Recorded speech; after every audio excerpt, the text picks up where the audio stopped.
Hoy os traemos un cuento con moraleja, La ciudad de los pozos.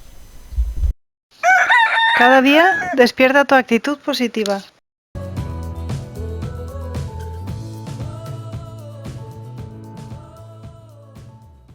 Martín, muy buenos días. ¿Qué tal estás hoy?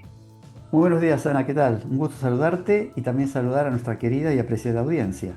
Y querida y apreciada audiencia, hoy Martín nos sugiere un libro de un autor cuyos libros tengo por ahí detrás, varios de ellos, y es Jorge Bucay. Hoy nos va a hablar Martín de La ciudad de los pozos. Nos vas a leer algo, ¿verdad, Martín?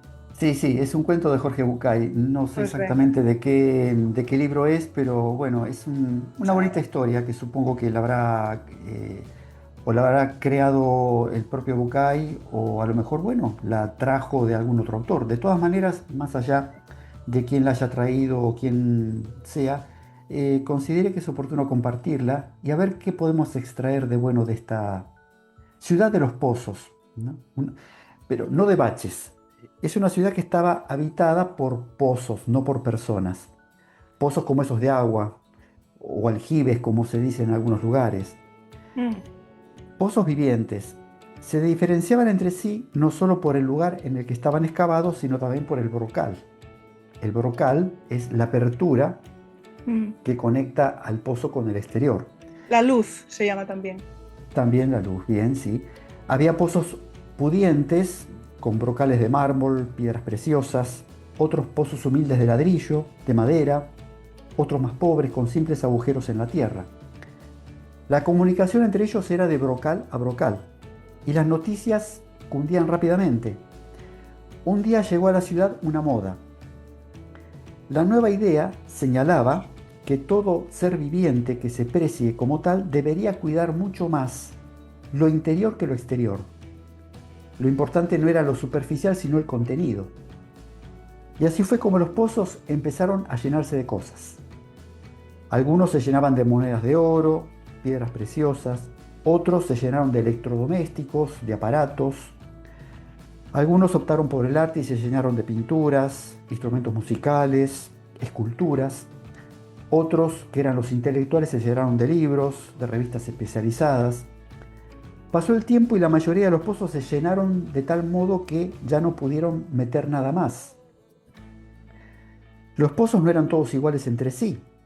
Si bien algunos se conformaban, otros pensaron que debían hacer algo para seguir metiendo cosas. A alguno de ellos, en lugar de apretar el contenido, se le ocurrió aumentar su capacidad ensanchándose.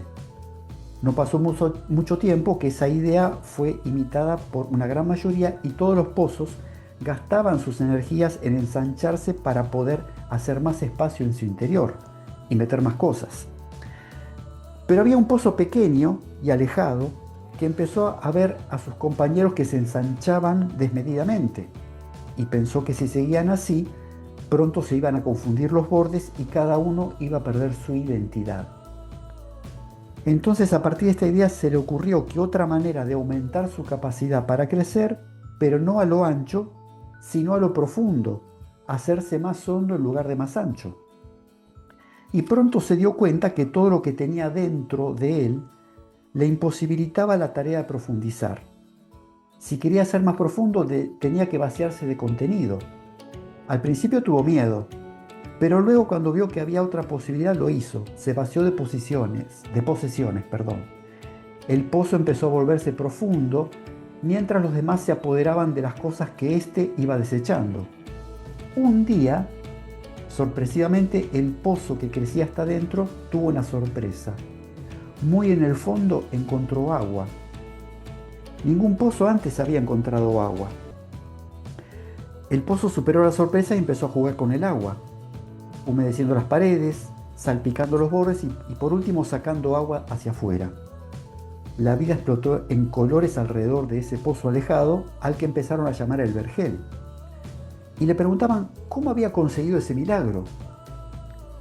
Y este contestaba: ningún milagro, hay que buscar en el interior, hay que ir a lo profundo.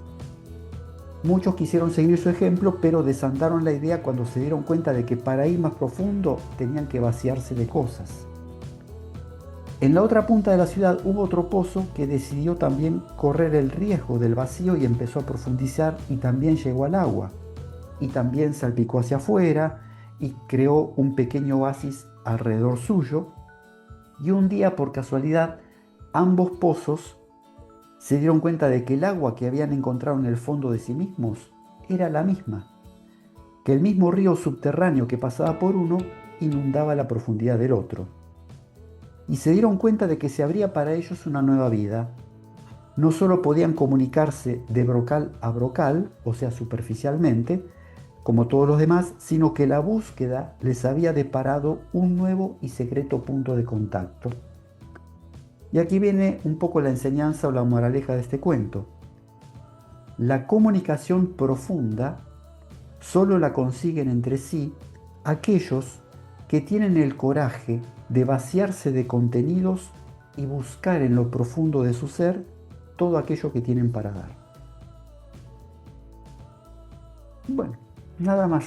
Creo que con actitud positiva podemos hacer una similitud con nuestra propia vida. Muchas veces nos afanamos por el tener o por el hacer, cuando lo importante es el ser.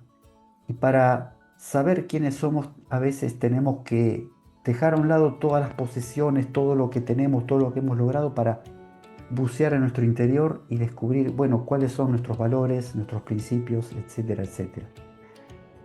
Al menos eso es lo que rescato de este cuento, ¿no? Sí, yo soy un poco más materialista que tú y creo que esas cosas materiales nos sirven. Por supuesto. Que quizás es mirarlas de otra manera, que no sean el fin último es tener este cochazo, Exacto. sino este cochazo me sirve para que mis hijos vayan más seguros por la carretera.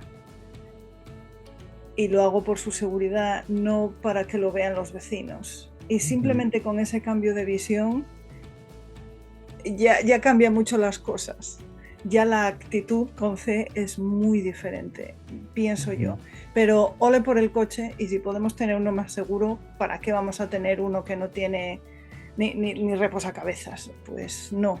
Yo estoy por utilizar las cosas materiales porque para eso están. Alineadas con los valores, alineadas con nuestros valores, y que eso sean lo que guía, lo que nos sirve de guía, de compás, ¿cómo se dice? De brújula. Exactamente.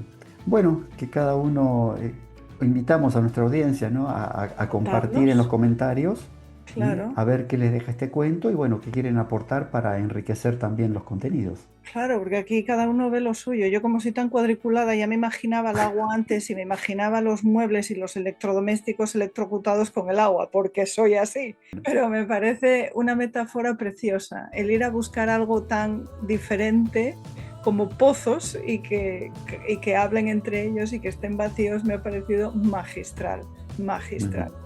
El humanizar una cosa como un pozo, que es un agujero. Me ha encantado. Muchísimas gracias, Martín. Muchísimas gracias para ti. Y vosotros, por favor, gustadnos, seguidnos y compartid estas buenas noticias que, bueno, es nuestro ánimo. Por eso lo hacemos, para compartir buenas noticias. Pero de verdad, desde el corazón y de verdad. Un besazo a todos. Gracias, Martín. Hasta la próxima. Nos vemos.